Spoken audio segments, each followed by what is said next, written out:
Mari hari ini semua kita semangat untuk penuh dengan Roh Kudus.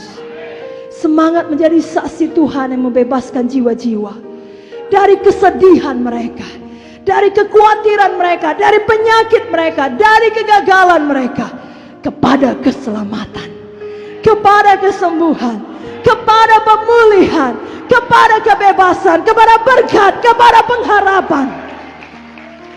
Dan kita harus mengerti lagi, apa gunanya kita dibebaskan Tuhan.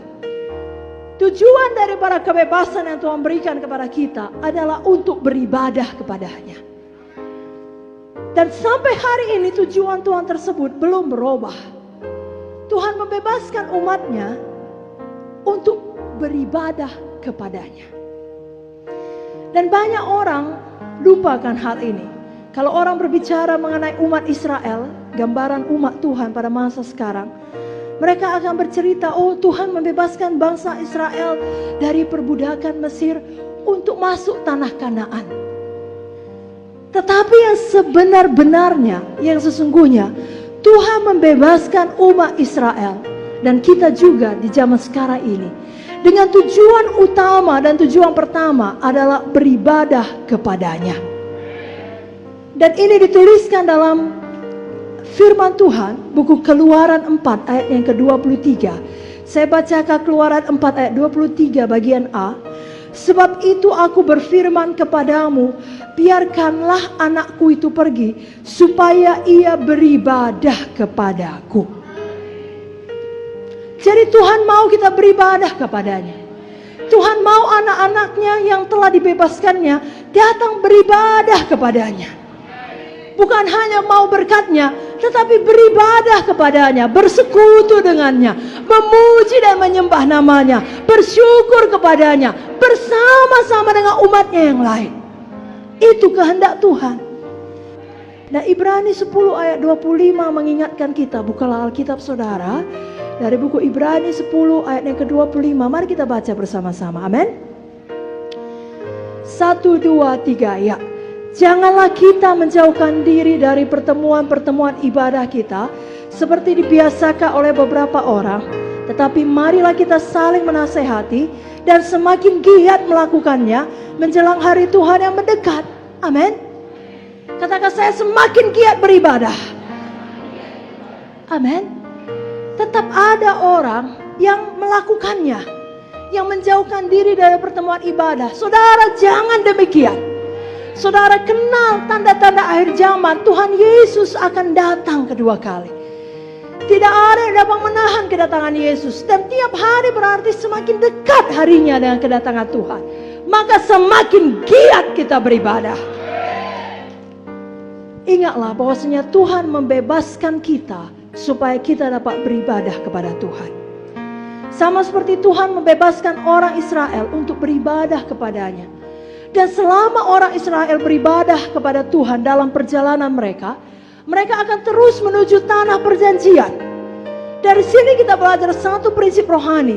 Kalau kita juga mau sampai kepada janji Tuhan dalam hidup kita, bagian kita adalah tetap setia beribadah. Bagian Tuhan, Dia pasti menggenapi janjinya dalam hidup kita. Tuhan kita bukan manusia sehingga Dia berdusta. Tuhan kita bukan anak manusia sehingga Dia berbohong.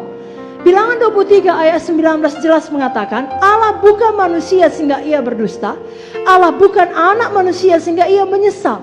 Masakan Ia berfirman dan tidak melakukannya, atau berbicara dan tidak menepatinya? Tuhan kita pasti menepati janjinya. Tapi ada bagian Tuhan, ada bagian kita. Apakah bagian kita? Sungguh-sungguh beribadah, setia beribadah. Ulangan 11 ayat 13 sampai 15 mengatakan, jika kamu sungguh-sungguh mendengarkan perintah yang kusampaikan kepadamu pada hari ini, sehingga kamu mengasihi Tuhan dan beribadah kepadanya dengan segenap hatimu dan dengan segenap jiwamu, maka Tuhan akan memberikan hujan untuk tanahmu pada masanya. Tuhan akan berikan berkat kepada kita pada masanya. Tidak akan pernah terlambat. Dikatakan berikutnya, Tuhan akan memberi rumput di padangmu untuk hewanmu, sehingga engkau dapat makan dan menjadi kenyang. Sepanjang saudara sungguh-sungguh beribadah, saudara tidak akan pernah kekurangan. Sekeliling kita mungkin kekurangan, mungkin mengalami krisis, tetapi saudara diberkati di tengah-tengah krisis. Karena saudara punya Tuhan yang hidup, yang sanggup memberkati saudara. Tapi sekali lagi bagian kita sungguh-sungguh beribadah, setia beribadah. Jangan lagi pernah tinggalkan ibadah kita. Saudaraku, berkat Tuhan pasti sampai kepada kita. Tidak ada kuasa setan bisa menghalangi berkat Tuhan. Siapa yang sanggup menutup pintu kalau Tuhan sudah membukanya? Tapi sekali lagi bagian kita adalah beribadah kepada Tuhan. Jangan justru kita yang menutup pintunya dengan tidak sungguh-sungguh beribadah. Jika kita beribadah kepada Tuhan dengan setia dan dengan sungguh-sungguh, dan tidak membiarkan apapun, termasuk cuaca, hujan, badai, banjir, bahkan kondisi hati kita, situasi kita, keadaan kita, apapun itu menghalangi ibadah kita pada Tuhan, maka kita percaya, saya percaya, bahwasanya berkat Tuhan akan sampai kepada kita. Tidak ada setan dapat menghalanginya. Berkat materi akan sampai kepada kita di tengah-tengah krisis sekalipun. Tidak ada situasi yang begitu buruk yang sanggup menghalangi berkat Tuhan sampai kepada saudara. Sungguh ini adalah firman Tuhan yang disampaikan kepada kita. Dalam Ulangan 28 ayat 2 dikatakan, segala berkat ini akan datang kepadamu dan menjadi bagianmu jika engkau mendengar suara Tuhan Allahmu. Artinya apa? Bukan kita mengejar berkat, berkat mengejar kita. Bagian kita, dengarkan suara Tuhan, dengarkan firman Tuhan, sungguh-sungguh beribadah kepada Tuhan. Karena di dalam ibadah kepada Tuhanlah kita kerap kali mendengarkan firman Tuhan disampaikan kepada kita. Dan firman Tuhan itu membangun iman kita. Jadi mari kita setia beribadah.